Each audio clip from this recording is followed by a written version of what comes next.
शिव सत्य है, शिव सुंदर है, शिव आदि है, अनंत है, आरंभ है, प्रारंभ है। हर हर महादेव। अंतर यात्रा की यात्रा पर मैं अलका सिंह आप सबको लेकर चल रही हूँ आज ओंकारेश्वर ज्योतिर्लिंग की चर्चा में। हमारे 12 ज्योतिर्लिंग हैं। 12 ज्योतिर्लिंगों में हमारा जो चौथे नंबर का ज्योतिर्लिंग आता है उसे हम ओंकारेश्वर महादेव ज्योतिर्लिंग कहते हैं। ये जो ओंकारेश्वर ज्योतिर्लिंग है ये हमारे मध्य प्रदेश के खंडवा एक जिला पड़ता है मध्य प्रदेश का, वहीं पे स्थित है। माँ नर्मदा के कलकल बहती हुई नर्मदा के तट पर ही स्थित है। और इसकी जो सबसे बड़ी खूबसूरती है, जो विशेषता है कि जिस पर्वत पर ये ओंकारेश्वर महादेव का मंदिर है, उस पर्वत को माँ प्रकृति ने स्वयं ही जैसे लगता है कि भेंट किया हुआ है। उस पर्वत की आकृति बिल्कुल ओम की आकार की है। जिस तरीके से हम लोग ओम देखते हैं, पढ़ते हैं, लिखते हैं, बिल्कुल उसी ओम के आकार में। वो किसी मनुष्य ने नहीं बनाया है, वो स्वयं ईश्वर प्रदत्त है, जो बहुत देखने में सुंदर है, बहुत उसकी छटा निराली अद्भुत है। और वहीं पे ओंकारेश्वर ज्योतिर्लिंग है। तो कहते हैं कि वहाँ जो 2 ज्योतिर्लिंग है वैसे, जिसको दर्शन करने के बाद हम एक ज्योतिर्लिंग को काउंट करते हैं। एक है माँ नर्मदा के उत्तरी तट पे, जिसे हम ओंकारेश्वर ज्योतिर्लिंग कहते हैं, और एक है माँ नर्मदा के दक्षिणी तट पे, जिसे हम ममलेश्वर ज्योतिर्लिंग कहते हैं। और जो भी भक्त यहाँ जाते हैं वो जब दोनों ज्योतिर्लिंग के दर्शन कर लेते हैं, फिर दोनों ज्योतिर्लिंग को मिलाकर एक ज्योतिर्लिंग का काउंट होता है, जिसे हम ओंकारेश्वर ज्योतिर्लिंग कहते हैं।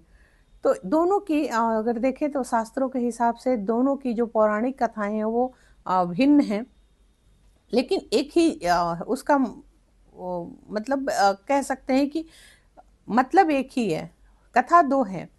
जैसा एक कथा आती है शास्त्रों के अनुसार, पुराणों में वर्णित है कि जो इक्ष्वाकु वंश में जो राजा मानधाता थे, उसी इक्ष्वाकु वंश में बाद में भगवान श्री राम का जन्म हुआ।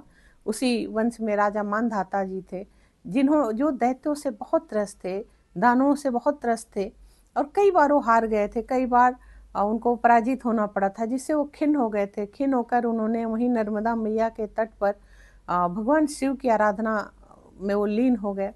काफ़ी समय आराधना करते करते भगवान शिव उनके आराधना से बहुत प्रसन्न हुए और उन्होंने राजा मानधाता को अपना दर्शन दिया। और फिर उन्होंने जितने भी दैत्य थे उन सबको नष्ट कर दिया, उन सबको भस्म कर दिया।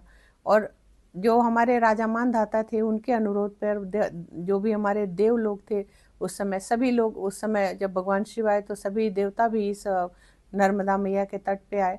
सबके अनुरोध पे जो भगवान शिव थे वहीं पे वो स्थापित हो गए, और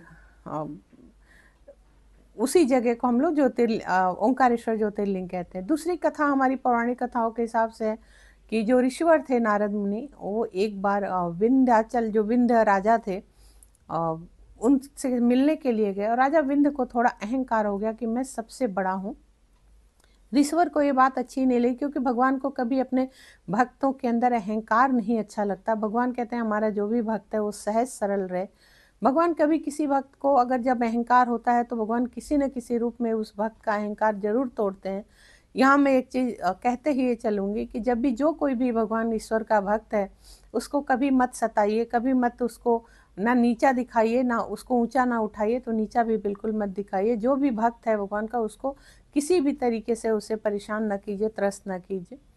और भक्ति सभी को करनी चाहिए। खैर, जो दूसरा आता है तो भगवान जो राजा विंध्य थे, उन्होंने वहीं पे माँ नर्मदा के दक्षिणी तट पर उन्होंने भगवान शिव की एक मिट्टी की मूर्ति बनाई और पूरे 6 महीने तक उन्होंने भगवान शिव की आराधना की। 6 महीने बाद भगवान शिव उनकी आराधना से बहुत प्रसन्न हुए। प्रसन्न होकर उन्होंने राजा विंध्य को दर्शन दिया, और फिर विंध्य का अहंकार वहाँ पे क्षीण हुआ, और उसके बाद उनके अनुरोध पर भगवान शिव दक्षिणी तट पे ममलेश्वर के नाम से स्थित हो गए। तो जो भी यहाँ पे भक्त जाते हैं उनको दोनों ज्योतिर्लिंग के दर्शन करने के बाद ही ओंकारेश्वर ज्योतिर्लिंग कंप्लीट होता है। और इसी तरीके से वहाँ करा ही जाता है। नियम यही है, जो भी भक्त जाएं दोनों ज्योतिर्लिंग के दर्शन करें। और जो माँ गंगा नर्मदा है, नर्मदा की परिक्रमा जरूर करनी चाहिए। नर्मदा की परिक्रमा करके ये दोनों ज्योतिर्लिंग का दर्शन करके माँ नर्मदा की परिक्रमा जो भी भक्त वहाँ करके आते हैं, कहते हैं वो हर पापों से वो मुक्त हो जाते हैं। एक चीज़ और भी शास्त्रों में जिक्र मिलता है कि जो ओंकारेश्वर ज्योतिर्लिंग है ये स्वयंभू ज्योतिर्लिंग है।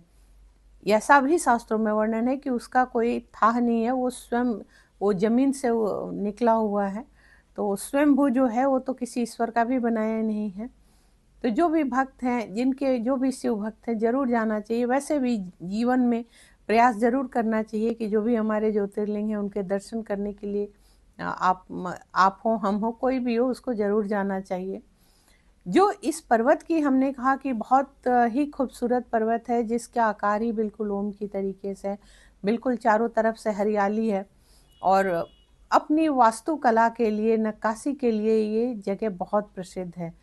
कि बिल्कुल जो हमारे मध्य प्रदेश की जो कलाकृति है वहाँ ये उकेर उकेर कर बनाई गई है। और जिस जगह पे ओंकारेश्वर ज्योतिर्लिंग है उस पर्वत का ही नाम मानधाता द्वीप है।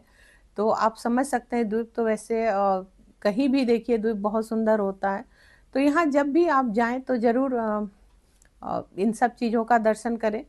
प्राचीन जो हमारी संस्कृति है उसका प्रतीक है यहाँ की वास्तुकला जो है। यहाँ के हर दीवार कुछ न कुछ आपको प्रेरणा देता, हर दीवार, हर कलाकृति कुछ न कुछ आपको कहती है।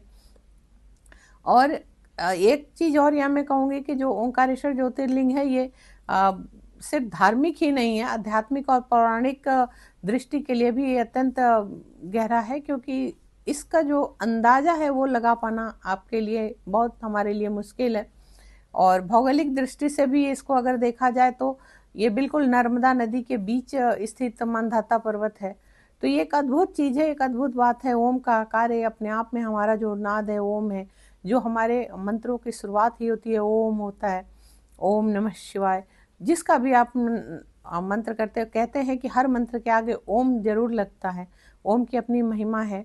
तो ये एक बहुत ही विचित्र यहाँ की एक प्रभु की लीला है, ये प्रकृति की देन है जो यहाँ पर है। अमूमन जो होता है एक ज्योतिर्लिंग हम दर्शन करते हैं, लेकिन यहाँ की अद्भुत बात यह है कि यहाँ 2 ज्योतिर्लिंग का दर्शन करने के बाद हम एक ज्योतिर्लिंग के काउंट कर पाते हैं।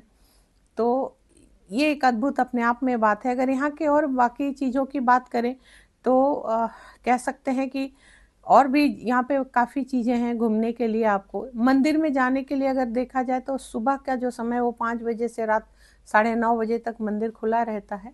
लेकिन फिर भी मैं आप लोगों से यही कहूँगी कि जब भी यहाँ जाने का प्रोग्राम करें तो यहाँ समय ज़रूर एक बार पता कर ले, क्योंकि ऐसा हर मंदिर का ही एक अपना सिस्टम होता है, नियम होता है। और कहीं भी मौसम के हिसाब से मंदिर आधा 1 घंटा आगे पीछे बंद होना और खुलना ये एक नॉर्मल सी बात है। तो जब भी जो जाए वो पता कर ले।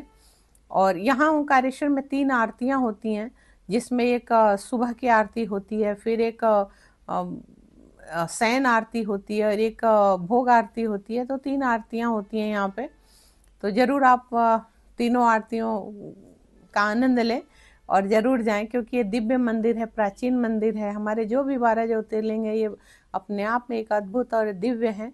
क्योंकि देखिए तो एक बहुत बड़ा रहस्य छुपा होता है, क्योंकि 12 राशियाँ होती हैं, 12 ही हमारे जन्म पत्री में 12 ही हाउस होते हैं, जिसे हम घर बोलते हैं। 12 हाउस होते हैं, 12 राशियाँ होती हैं और हमारे 12 ही ज्योतिर्लिंग हैं। तो जरूर इसमें कुछ अद्भुत बात है, जरूर आप लोगों को जाना चाहिए।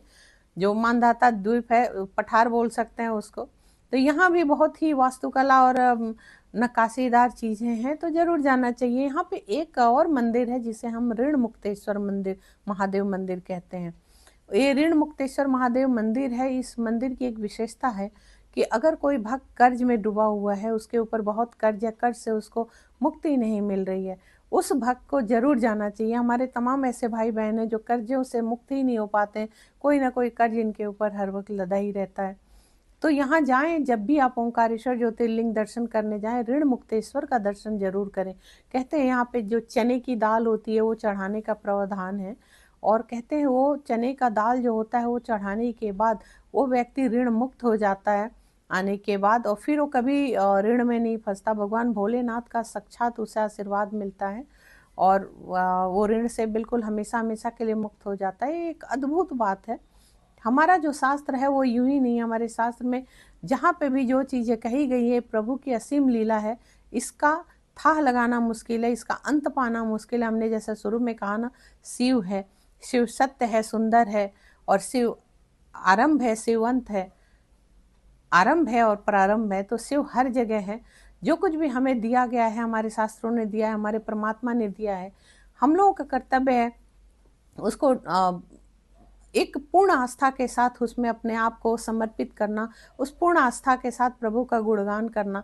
ना उसमें हमें इफ बट नहीं लगानी है, क्वेश्चन मार्क नहीं लगाना है, क्योंकि क्वेश्चन जहाँ मार्क लगता है वहाँ कैलकुलेशन माइंडेड लोग जो होते हैं वो भक्ति नहीं कर सकते। भक्ति तो एक शुद्ध भावना है। भक्ति जो है वो आपकी कह सकते हैं कि जो भक्ति है वो आपके मन का एक भाव होता है। भक्ति में 56 भोग नहीं देखा भगवान देखते। भक्ति में भगवान हमारे देखिए 2 तुलसी के पत्ते से हमारे नारायण प्रसन्न हो जाते हैं, थोड़ी सी बेलपत्री से एक बेलपत्री चढ़ा दीजिए, हमारे भोलेनाथ प्रसन्न हो जाते हैं और अपने भक्त की मनोकामना पूर्ण कर देते हैं। भक्त की जो अभिलाषा होती है उसे पूर्ण कर देते हैं, बशर्ते कि वो अभिलाषा किसी के अहित के लिए ना हो।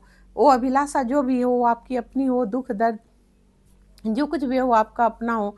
आप अपने लिए कुछ मांगिए। आप अगर किसी चीज को चाहते हैं, लेकिन किसी के हित के लिए कभी कहीं मत जाइए, किसी के हित के लिए कभी कोई पूजा टोना टोटका ना कराइए। सिर्फ अपने कष्ट को दूर करने के लिए कराइए। अपने आप को अगर कुछ आप चाहते हैं, आप धन से परेशान हैं, धन से कमजोर हैं, रोग बीमारी से परेशान हैं, संतान नहीं है, विवाह नहीं हो रहा, इस तरीके के अपने लिए घर द्वार नहीं है, उसके लिए कीजिए। जरूर परमात्मा पूरी करते हैं, क्योंकि जहाँ सत्य है, जहाँ सच्चाई है, वहीं शिव है। तो जरूर इस चीज़ का ध्यान रखिए, और जब भी समय मिले तो जरूर आप लोग से अनुरोध करूंगी कि जरूर जाइए, हमारे ज्योतिर्लिंग के दर्शन कीजिए, भगवान भोलेनाथ का, माता पार्वती का, शिव परिवार का आशीर्वाद लीजिए। चलते चलते आप लोगों से पुनः एक बार अनुरोध करूंगी, मेरे अंतर यात्रा जो हमारी चैनल है, हमारे चैनल को ज़्यादा से ज़्यादा आप लोग लाइक कीजिए, सब्सक्राइब कीजिए, ये आप लोगों से अनुरोध है। भगवान भोलेनाथ, माता पार्वती सबका भला करे। श्री भगवान उनके जो पुत्र हैं गणेश जी, वो विघ्न बाधा दूर करें। भगवान कार्तिकेय सबका भला करें। तो बस पूरे शिव परिवार को प्रणाम करते हुए यही कहूँगी, सबका भला हो। हर हर महादेव।